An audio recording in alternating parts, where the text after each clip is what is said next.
Comment se manifeste votre don spirituel? Vous avez 5 sens: l'ouïe, l'odorat, le toucher, le goût et la vue.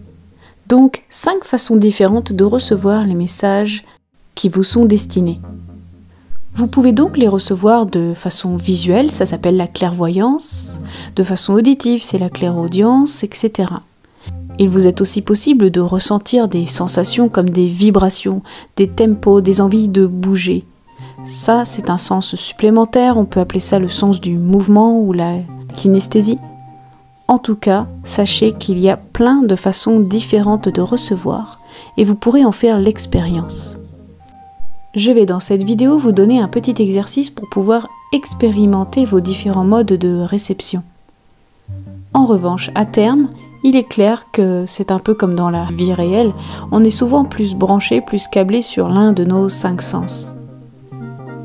Pour ma part, je suis très visuelle et je vais donc naturellement tourner mon attention vers ce qui va se passer dans mon esprit et les images que je vais recevoir. J'ai aussi un flair, oui un flair, un odorat particulièrement développé, mais comme je tourne moins mon attention vers ce sens, eh bien je fais moins attention à ce que je reçois à ce niveau-là. Une même énergie que l'on reçoit peut être convertie différemment selon nos 5 sens. Par exemple, je demande à recevoir l'énergie de ma journée de demain. Avec mon audition, j'entends le mot apostrophe. Avec mon sens du tempo, du mouvement, je sens comme une petite boule qui grésille et qui disparaît d'un coup. Avec le sens de mon odorat, je sens une odeur un peu épicée mais qui d'un coup se coupe. On dirait qu'il va se passer quelque chose de bref dans la journée de demain. Je prends cette information qui s'est exprimée de différentes façons via mes 5 sens, ou du moins 3 d'entre eux. A priori, ces ressentis n'ont rien à voir l'un avec l'autre. Le mot apostrophe, une odeur épicée. Mais si je le relis, il y a comme un vocabulaire, comme une certaine logique que moi seul peux comprendre parce que j'en fais l'expérience. Vous savez, avant de comprendre un mot, n'importe lequel, nous avons appris à en faire une sorte d'expérience, à le ressentir avec notre être. Eh bien, c'est le vocabulaire de votre être qui va vous aider à vous déplacer et à comprendre de mieux en mieux la connexion avec l'intangible. Si vous avez des questions à ce sujet, n'hésitez pas à les poser en commentaire, j'y répondrai. Maintenant, c'est à vous de jouer. Tout d'abord, détendez-vous, juste ce qu'il faut pour être assez décontracté pour faire cet exercice. Et ensuite, nous allons nous connecter à un mot rigolo. J'ai choisi le mot papillote. Que vous apporte votre esprit? Qu'est-ce que vous voyez en image?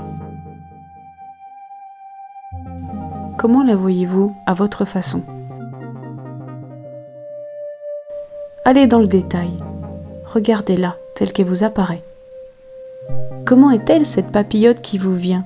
Plongez-vous dans cette image, analysez les détails, regardez bien. Est-ce qu'il se passe des choses? Quel décor y a-t-il autour?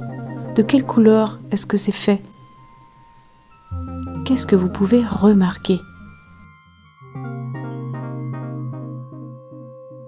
Toujours dans cette énergie, est-ce qu'il n'y a pas un son qui vous vient? Comment est-ce que ça crépite? Comment est-ce que ça bouge?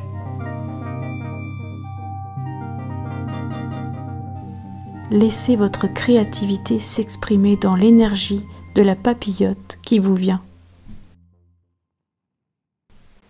Cet exercice peut vous paraître très simple, mais c'est en le développant et en l'affinant que vont vous venir les messages de l'univers. Tant que vous êtes dans cet exercice, quelles odeurs peuvent vous venir en imaginaire? Ne vous restreignez pas. Ouvrez votre imagination. Toutes sortes d'odeurs pourraient vous venir. Cela peut vous sembler faux, inventé, voire même pas très flagrant. Peu importe, laissez vos doutes de côté. S'il vous plaît, faites-vous ce cadeau et poursuivez cet exercice qui vous est peut-être très agréable. Et votre sens du toucher maintenant? Comment réagit-il à cette idée de papillote? Comment ça serait si vous deviez poser votre main dessus? Je vous propose même de mettre la papillote dans votre plexus solaire, dans votre cage thoracique, et d'imaginer que vous la faites tourner doucement. Quelle sensation kinesthésique vous viendrait alors? Même toute légère, il y a quelque chose qui se joue en vous, avec ces idées que vous manipulez et qui font réagir vos sens. Si vous vous sentez à l'aise avec cet exercice, vous pouvez continuer en transformant cette papillote en une vibration, par exemple, en un mouvement. Quel mouvement vous viendrait? En une peinture abstraite ou en une musique, pourquoi pas? Vous pouvez transformer cette énergie en tout ce que vous voulez, en tout ce qui vous vient et ce que vous pouvez expérimenter en tant que sensation. Découvrez donc la façon dont vous percevez les choses. Faites ce voyage incroyable au fond de vous-même et vous y découvrirez l'univers tout entier. Je vous souhaite une belle exploration et pour davantage de vidéos, n'hésitez pas à vous abonner. À très bientôt!